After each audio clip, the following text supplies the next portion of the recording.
Assalamualaikum warahmatullahi wabarakatuh. Bismillahirrahmanirrahim. Alhamdulillahirrabbilalamin. Eh, Pertama, terima kasih kepada kelompok satu yang sudah memaparkan materi tentang konseptualisasi masalah penelitian. Saya masih belum membaca utuh tulisan-tulisan dua anggota kelompok satu ini, sehingga karena baru dikirimkan pada saat akan presentasi.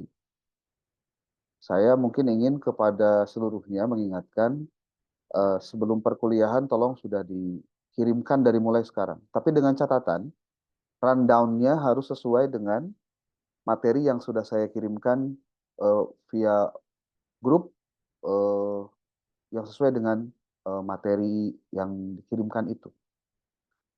Kalau Anda lihat di materi itu sudah lengkap apa saja yang harus dipaparkan, ya. Ada beberapa yang memang belum disampaikan. Coba dicek lagi deh materinya. Ini Pak siapa? Pak Rizky sama Bu Lili ini mengikuti eh, file atau Word yang saya kirimkan tidak? Hmm? Saya mengikuti sesuai jurnal. Bukan sesuai jurnal. Tolong dari mulai sekarang istilahnya perlu diperbaiki ya. Ada artikel, ada jurnal. Artikel itu naskahnya, jurnal itu majalahnya atau tempatnya. Jadi Bapak Ibu itu sedang menulis artikel, bukan menulis jurnal. Hati-hati nih. Ini kalau ketukar-tukar terus nanti nggak bakalan eh, betul gitu ya dalam memaknainya. Karena ini bicara istilah yang perlu diperbaiki, jangan sampai keliru. Kemudian saya minta ke depan, ini sebagai koreksi saja ya, bolehlah saya sebagai coach eh, menyampaikan evaluasi diskusi hari ini. Pertama, kalau sebagai suatu hasil PPT, PPT Anda itu bagus. Tapi sebagai bahan presentasi, Anda membacakan PPT itu buat saya bukan presentasi. Ya, ini koreksi ya, koreksi. Ini untuk semuanya juga. Artinya tugas kelompok itu atau tugas mahasiswa pada saat present itu kalau bahasa bahasa presentasi itu bukan membaca, Pak. Presentasi itu kan istilahnya present. Present itu maknanya banyak. Present itu hadiah, namanya present. Present itu hadir. Itu arti dalam bahasa Inggrisnya. Tapi kalau kita istilahkan presentasi itu artinya proses memaparkan apa yang ingin disampaikan kepada audiens. Jadi bukan membacakan. Saya berharap kecerdasan buatan dalam bentuk apapun itu tidak membatasi justru kemampuan Anda sebagai mahasiswa yang adalah manusia. Jadi jangan dijajah oleh teknologi juga ketika kebagian materi tentang ini itu harusnya sudah keep dikuasai. Jadi PPT itu seharusnya menampilkan pointer-pointer sehingga Anda menyampaikan materinya itu sistematis gitu. Jadi bukan membacakan apa word yang disampaikan ke dalam PPT itu keliru. Ini Bapak Ibu, mohon sekali saya ingin kita kuliah itu ada sedikit banyaknya peningkatan dan perbedaan lah. Jangan sampai justru tidak ada perubahan antara sebelum kuliah dengan setelah kuliah. Mungkin ini terasa pahit terdengar, dan ini bukan hanya untuk kelompok satu buat Pak Rizky atau Bu Lili saja. Karena saya yakin teman-teman yang lain pun, kalau saya tidak koreksi dari mulai awal sekarang, nanti di kelompok dua dan seterusnya bakal terus begini. Gitu. Padahal yang sangat diharapkan oleh kita adalah mahasiswa itu bisa menguasai materi, menyampaikan gagasan-gagasan hasil bacaan-bacaannya, bukan membacakan apa yang ditulis. Kalau membacakan yang ditulis gampang. Anda kirim filenya, sok aja dibaca ya, nanti tanya. Bukan itu yang kita maksud. Saya ingin Bapak Ibu pada saat presentasi Anda lihat, Anda buat skema, buat gambar, buat tabel, buat kerangka yang itu memunculkan makna-makna yang bisa dijelaskan dengan kemampuan Anda menjelaskan. Saya sangat berharap Bapak Ibu apa dalam hal menjawab ataupun juga memaparkan itu adalah bagian dari hasil setelah Bapak Ibu membaca. Bukan pada saat diskusi, justru membacakan hasil temuan jawaban. Entah dari handphone kah, atau dari ChatGPT kah, atau dari manakah. Karena pada posisi seperti ini kan saya tidak tahu Bapak Ibu sedang ngapain gitu. Apakah lagi buka HP, atau buka jawaban, atau buka buku, atau apapun. Ya, ini sebagai sebuah hal yang saya pikir penting untuk saya informasikan kepada Bapak Ibu semua. Sebab apa? Sebab tantangan kita dalam menghadapi teknologi inilah sebetulnya yang membuat kapasitas diri kita akan jadi downgrade, Pak. Jadi downgrade.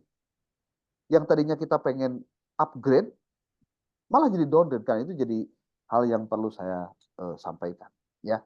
Dan buat teman-teman yang lain di kelompok 2, 3, dan sampai dengan kelompok 11, mohon untuk bisa prepare maksimal supaya catatan dari apa yang sudah disampaikan bisa diikuti. Koreksi saya karena saya barusan melihat hasil artikelnya. Mungkin Pak Rizky dengan Bu Lili, kita minta Anda baca lagi coba template di jurnal epistemik itu. Artikel sebagai sumbernya itu adalah 80% dari 30. Berarti berapa? 30 apa? 20 berapa ya? 21 berarti. Itu artikelnya. Sisanya yang 8 Anda boleh ambil dari buku dan lain-lain. Nah, saya pikir di sini masih belum menyesuaikan dengan itu, ya. Sehingga nah ini saya berkali-kali mengatakan, Anda jangan sekali-kali menjadikan ChatGPT sebagai referensinya bisa dipercaya. Jangan. Karena apa? Sudah terbukti ternyata banyak hasil dari ChatGPT itu, referensinya itu tidak valid, Pak. Tidak valid. Anda harus ceknya kemana? Anda bisa pakai Perplexity, Anda bisa cari di tipset.io, saya sudah sampaikan beberapa kali, karena ini mahasiswa jangan terjebak dengan mudahnya Anda mengakses, tapi tidak tahu caranya, sehingga jangan sampai gini, Anda kalau bikin artikel, bikin makalah, bikin opini, sekarang sangat mudah, Pak. Karena ada teknologi. Tapi kalau kita yang sering, itu bakal tahu, Pak, ini bacaannya kok begini, ini membaca mesin. Itu, Pak. Jadi, jangan bangga dulu kalau pas kita beres semua, tapi ternyata bahasanya bahasa mesin semua. Tapi ide dan pikiran kita tidak masuk di situ. Ya, oke. Bapak Ibu, di materi yang pertama terkait dengan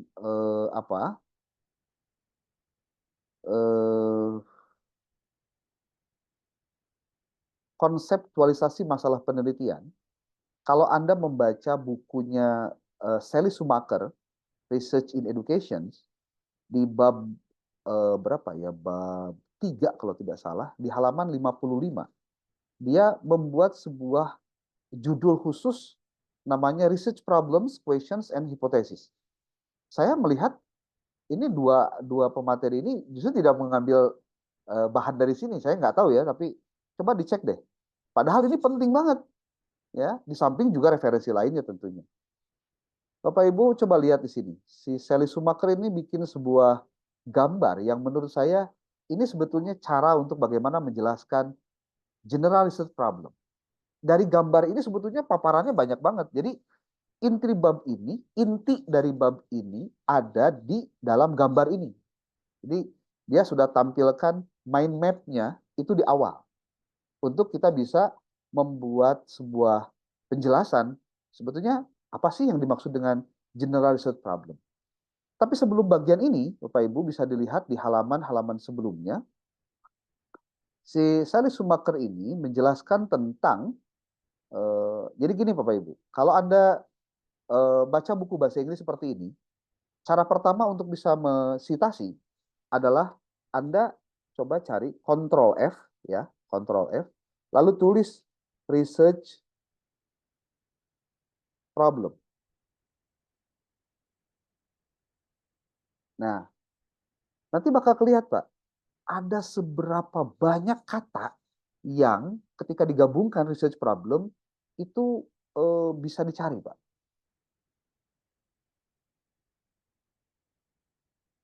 Nah, ini banyak sekali kalau di dalam aplikasi Anda tuh Bapak Ibu bisa dilihat nih. Page ordernya dia lagi nyari dari kurang lebih 545 halaman, dia mencari seberapa banyak tuh ada sekitar 120 halaman yang menyebutkan istilah research problem. Dari mulai halaman 1 pun dia sudah tuliskan. Ya, itu. Nah, kenapa ini harus saya sampaikan kepada Bapak Ibu semua? Karena referensi yang saya kirimkan yang 26 buah buku itu buku-buku yang relatif bisa dipertanggungjawabkan secara akademik karena ditulis oleh mereka yang memang ahli dalam bidang metodologi penelitian. Nah, saya mau ini dulu lah, sorry.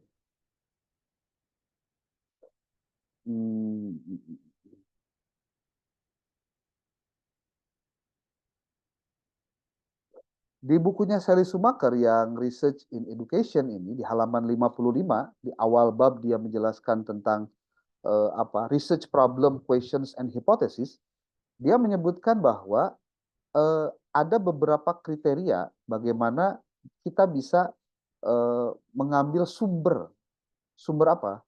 Sumber dari referensi untuk membuat research problem. Kenapa ya nggak muncul? Bentar Pak Ibu. Oh ini. Ini sedang keluar ya.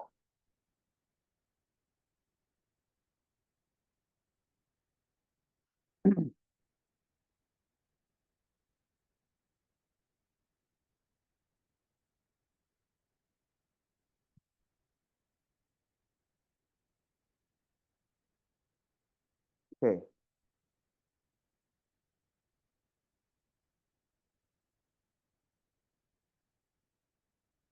Oke, ini dia. Nah ini, Bapak Ibu bisa lihat di sini eh, bagaimana tahapan dari pengembangan ini nih Pak. Research problem itu dimulai dari ketika kita bisa memahaminya dari educational practices and policies. Jadi praktek pendidikan dan juga kebijakan pendidikan. Jadi kalau Bapak Ibu kan mau bikin tesis nih sebagai tugas akhir dari kuliah kita nih. Karena itu adalah salah satu bentuk penelitian, Bapak Ibu harus jangan berlomba-lomba menyusun judul, Pak. Ini problem kita selama ini. Jadi yang harus dilakukan adalah bagaimana Bapak Ibu itu bisa mendalami masalah dari ruang lingkup yang menjadi prodi kita, yaitu pendidikan agama Islam. Anda bisa lihat di sini, research problems itu bisa dicari dengan educational practices and policies. Yang kedua, previous research atau penelitian terdahulu, dan methodological advancement, artinya metodologi yang ada peningkatan dari metodologi. Ini adalah fase pertama untuk Bapak Ibu bisa mengetahui. Di sini kan judulnya Development of Evidence-Based Knowledge to Improve Educational Practice. Jadi bagaimana untuk meningkatkan praktik dalam pendidikan, maka perlu perkembangan pengetahuan berbasis bukti, berbasis evidence. Ada buktinya. Makanya ruang lingkup penelitian ilmiah itu adalah ruang lingkup yang empiris rasional, bukan yang di luar itu, Bapak Ibu. Nah, di halaman 55 di sini siapa? Sally Schumacher dan apa ini? Ya, si Sally Schumacher ini menyusun ini, Pak. General research problem. Dari mana sih sebetulnya kita bisa mendapatkan masalah penelitian ini? Ingat ya, ada masalah penelitian, ada masalah yang masalah tapi bukan masalah penelitian. Jadi Bapak Ibu perlu pahami, Pak, hidup teh udah masalah. Iya, benar. Lah sekarang kita belajar masalah juga. Iya, tapi ini masalahnya masalah dalam penelitian. Jadi jangan mengistilahkan bahasa yang lain-lain ya Bapak Ibu. General research problem, source-nya itu adalah pertama ada yang disebut dengan personal experience. Ada pengalaman pribadi. Apalagi Bapak Ibu adalah orang-orang yang ada di lingkungan pendidikan. Berarti Bapak Ibu sudah memiliki yang namanya pengalaman yang dirasakan oleh pribadi. Sebetulnya saya tuh ada nggak sih keresahan ketika Bapak Ibu menjadi guru pada saat mengajar itu apakah bisa tersampaikan dengan maksimal atau tidak? Bapak Ibu yang jadi kepala sekolah, apakah Anda sudah menjadi pemimpin yang bisa diikuti oleh guru-gurunya atau tenaga pendiknya? Ini menjadi bagian penting untuk diketahui, personal experience. Jadi Anda sendiri sebetulnya sudah punya bahan untuk jadi masalah sebetulnya. Ya. Jangan khawatir, makanya kalau misalkan ditanya, Pak, kalau saya yang tidak berbasic pada apa latar belakang pendidikan seperti apa? Ada cara lain, Pak, yaitu applications of theory. Mengaplikasikan teori. Jadi maksudnya mengaplikasikan teori begini. Kalau misal dalam berbagai riset dikatakan bahwa pembelajaran berbasis kontekstual teaching learning, nah kita sebut dengan apa cooperative learning. Cooperative learning itu pembelajaran yang merangkul orang lain, tidak belajar sendiri tapi merangkul orang yang kooperatif, ada bentuk kerjasama. Itu ternyata dalam konteks pembelajaran itu memberikan hasil yang maksimal dalam pembelajaran, artinya ketercapaian dari pembelajarannya itu maksimal dengan menggunakan teori cooperative learning, maka ketika Anda menerapkan itu dalam pembelajaran Anda, itu pada prinsipnya Anda sudah menjadikan teori itu diaplikasikan untuk dibuktikan. Gitu, Pak. Ya. Kemudian yang ketiga, kalau misalkan saya bukan dari orang pendidikan, tapi saya ingin tahu tentang bagaimana mencari masalah dalam penelitian. Ada, Pak, related literatur. Maksudnya, bahan-bahan bacaan yang relate atau yang berhubungan atau yang relevan untuk dibaca. Dan sekarang gampang sekali Anda bisa mencari itu.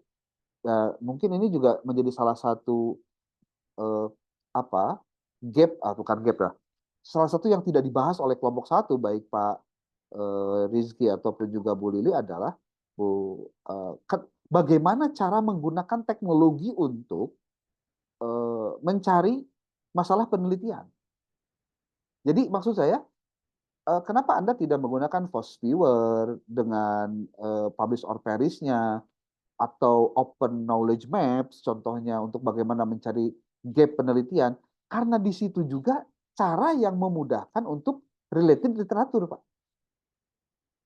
Bahkan kalau perlu dalam revisi artikel kelompok satu ini, Anda perlu menambahkan kira-kira bagaimana mengoperasikan teknologi seperti halnya AI ataupun juga aplikasi yang harus diinstal di dalam perangkat laptop Anda itu digunakan dalam pencarian masalah penelitian. Ya. Kemudian yang keempat, current issues. Isu-isu terkini. Kira-kira apa yang sedang lagi ini? Nah, Anda bisa baca itu. Di Google itu ada Google Trend. Anda tinggal tulis saja Google Trend, di situ Anda bisa mencari apa yang sedang lagi ramai sekarang, yang itu kemudian menjadi pusat perhatian kita minimal 1 minggu sekarang. Dan itu bisa dijadikan sebagai bahan, sebagai pencarian, sebagai research problem. Kemudian ada practical situations. Bapak Ibu, practical situations itu artinya situasi praktis. Berarti Bapak Ibu kalau misalkan sebagai pengamat, Anda bisa melihat langsung apa yang terjadi di lapangan. Jadi kalau tadi personal experience itu dari orangnya langsung yang melakukan, kalau practical situations, orang di luar melihat apa yang dilakukan oleh orang yang di dalam. Seperti kalau misalkan Anda sebagai orang luar ingin mengetahui praktek guru PAI di satu sekolah, berarti Anda sedang melakukan practical situations. Gitu. Kemudian yang keenam itu ada personal insight.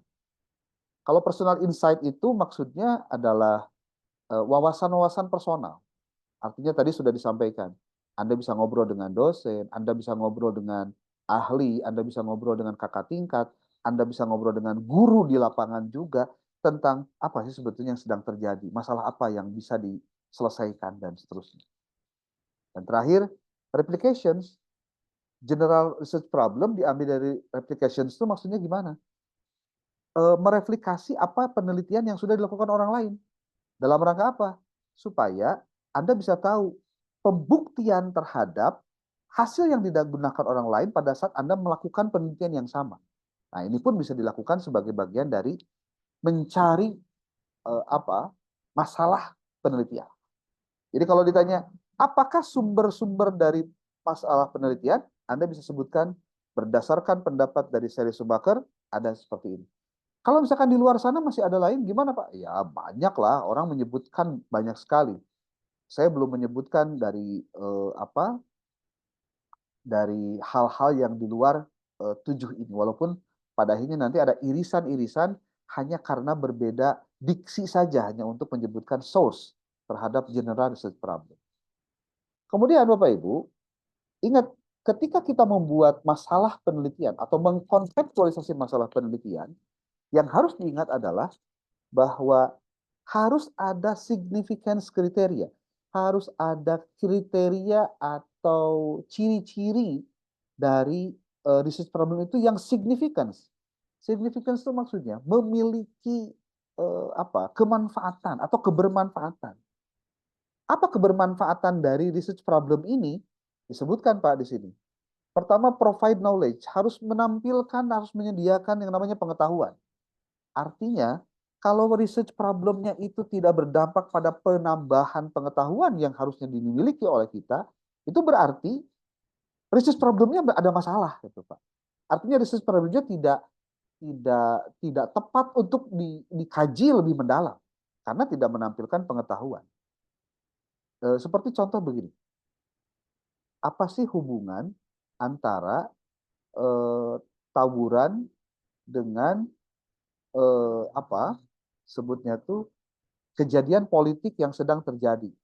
Apakah ada hubungannya? Itu kalau kemudian ditelaah, Bapak Ibu, coba pikir baik-baik. Apakah judul yang barusan atau masalah tadi yang diajukan ada hubungannya dengan KPAI-an? Oh, nggak ada. Terus ketika dikaji juga, apa manfaat yang bisa diambil?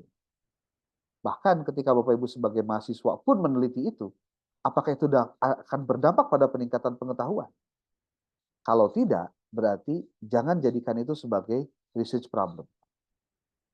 Provide knowledge itu pada akhirnya harus mengkaji hal-hal yang memang dekat dengan Anda. Contoh, Bapak Ibu jadi guru, Bapak Ibu jadi kepala sekolah, Bapak Ibu jadi pengawas, Bapak Ibu jadi trainer ataupun juga apapun. Cobalah cari masalah yang dekat dengan pengetahuan Anda, dekat dengan pengalaman Anda, dekat dengan pekerjaan Anda. Jangan kejauhan. Kalau kejauhan, nanti tidak provide knowledge, Pak. Gitu. Kemudian yang kedua, tes teoris. Bahwa signifikansi dari sebuah kriteria itu pada akhirnya bisa dilakukan dengan cara kita bisa mengetes atau menguji teori. Keuntungan dari menguji teori apa? Mengetahui apakah teori itu bisa diterapkan atau tidak di tempat kita. Kalau tidak, ya jangan dilakukan. Ya. Kemudian ada increase generalizability. Maksudnya untuk meningkatkan generalisasi dalam pengetahuan. Maksudnya bahwa selama ini kan kita berusaha untuk selalu meningkatkan pengetahuan kita, meningkatkan pengalaman kita, meningkatkan pengetahuan tentang metodologi penelitian kita. Nah, research problem itu pada akhirnya harus bisa meningkatkan itu semua. Yang keempat ada extend understanding, pemahaman yang meluas. Jadi Bapak Ibu pastikan ketika research problem ini Bapak Ibu ambil, berarti Anda menambah cakrawala Anda dalam pengetahuan tertentu. Jadi jangan sampai, mohon maaf, Anda tidak berani keluar dari zona nyaman hanya karena Anda bilang, aduh saya udah tuh bisa atau nu etama. Nah berarti Kalau tidak bisa berarti bukan berarti nggak bisa dipelajari kan maksudnya. Kemudian ada advanced methodology. Kepentingan dan keuntungan atau kebermanfaatan dari research problem itu harus yang bisa meningkatkan metodologi dalam hal penelitian. Contoh, dalam Bapak Ibu ketika dulu S1 mungkin sudah melakukan riset, tapi risetnya belum maksimal karena pengetahuannya juga masih seadanya. Nah, ketika hari ini sudah S2, berarti harapannya metodologi Anda bisa meningkat. Dalam hal apa? Dalam hal pengetahuan untuk pengetahuan dalam hal metodologi penelitian untuk mendapatkan pengetahuan yang benar atau melakukan riset dengan benar untuk mendapatkan pengetahuan yang benar. Kemudian yang terakhir, yang keenam adalah evaluate practice or policy. Yang namanya general research problem itu salah satu kebermanfaatannya adalah dapat mengevaluasi praktek dan juga kebijakan pendidikan. Kalau pendidikan, kalau di sini kan umum ya, mengevaluasi praktek atau kebijakan yang terkait dengan masalah itu. Nah, di sini Bapak Ibu perlu kita mengkaji sesuatu itu harus ada dampak dan juga keuntungannya tidak hanya untuk personal, tapi juga ada secara sosial. Salah satunya pada kebijakan. Makanya kenapa kemudian hasil tesis Anda itu harus dibuat lebih singkat dalam bentuk artikel jurnal contohnya, adalah salah satu indikasi bahwa kalau misalkan orang baca tesis yang sekian ratus halaman, mungkin bacanya lama. Tapi kalau misal hanya sekitar 20 halaman dan isinya itu sangat lengkap, lengkap itu artinya gini, di situ tidak menghilangkan langkah-langkah dari berpikir ilmiah, jadi tetap sistematis, ada metodenya menggunakan tahapan yang benar dalam bentuk artikel jurnal yang hanya mungkin 15 sampai 20 halaman dan relatif akan lebih banyak dan bisa didesiminasi kepada banyak orang. Makanya di sini perlu untuk disosialisasikan. Makanya Bapak Ibu, kalau Anda nanti bikin tesis, pastikan tesis Anda itu Anda lakukan desiminasi seluas-luasnya. Anda bisa bikin opini di koran, Anda sebarkan itu di koran online, Anda bikin secara secara lebih sederhana dengan menggunakan artikel jurnal, Anda publish tulisannya sehingga nanti link dan juga materinya bisa dibaca orang, dan itu luar biasa. Nah, itulah research problem Bapak Ibu. Jadi dari dari satu slide saja kita bisa menjelaskan panjang lebar. Dan itu akan masuk pada tadi tantangannya apa, tapi kan sudah dijelaskan oleh kelompok 1. Apa yang kemudian bisa dilakukan oleh peneliti pada saat dia menghadapi research problem yang kebetulan tidak bisa didalami contohnya, dan seterusnya. Kelompok 2 nanti akan membahas tentang memilih masalah ya, atau memilih pendekatan. Memilih masalah dalam penelitian. Oke, memilih masalah dalam penelitian itu juga ada dengan pendekatannya. Nah, nanti di sini ada penjelasan tentang kuantitatif, kualitatif, dan mixed method. Dan ini adalah bagian dari research problem, questions, and hypothesis. Kalau untuk pendekatan, kita tidak akan jauh dari berbicara tentang ini, kualitatif, kuantitatif, dan mixed method. Ada pertanyaan? Boleh, silakan. Sekarang sudah pukul 12:39, sudah lewat 9 menit. Saya minta nanti untuk minggu depan kita bisa on time, semua maksudnya. Lakukan langsung quizisnya dan langsung bisa hasilnya langsung direkap gitu. Saya mohon bantuan dari kelas ini, kira-kira siapa yang bisa bantu saya untuk merekap hasil dan juga jadi penanggung jawab mata kuliah ini deh. Atau mau Zulfahmi lagi, silakan. Kalau siap. Pak Eko. Pak Eko boleh, siapa aja lah. Yang Pak nanti Eko atau Pak Acep. ya. Terus gini, saya akan berikan kesempatan 1 minggu lagi kepada kelompok 2, 3, 4, 5, dan seterusnya, sampai dengan kelompok 11, untuk di minggu depan mengumpulkan PPT dan artikel jurnalnya. Artikel jurnalnya dalam bentuk Word. Dikumpulkannya ke siapa? Dikumpulkannya ke PJ. PJ itu penanggung jawab. Dan itu nanti dibuat Google Drive-nya, lalu linknya silakan disimpan di grup untuk nanti Bapak Ibu baca, download materinya. Jadi nanti dipin si ininya, si Google Drive-nya, dipin sehingga nanti bisa untuk dibuka. Oh sekarang kelompok berapa? Kelompok 3, kelompok 2, tinggal dicek, baca, ambil, ditelaah, di-download dulu, masukin ke laptopnya, baru dibaca. Jadi setiap pertemuan harus sudah selesai dari awal. Jadi jangan sampai begini, ada saya mah kelompok 11, engke, wenyeuna. Nah, itu yang keliru, Pak. Jangan lagi berpikir begitu. Ya. Supaya apa? Supaya kita tetap punya persiapan.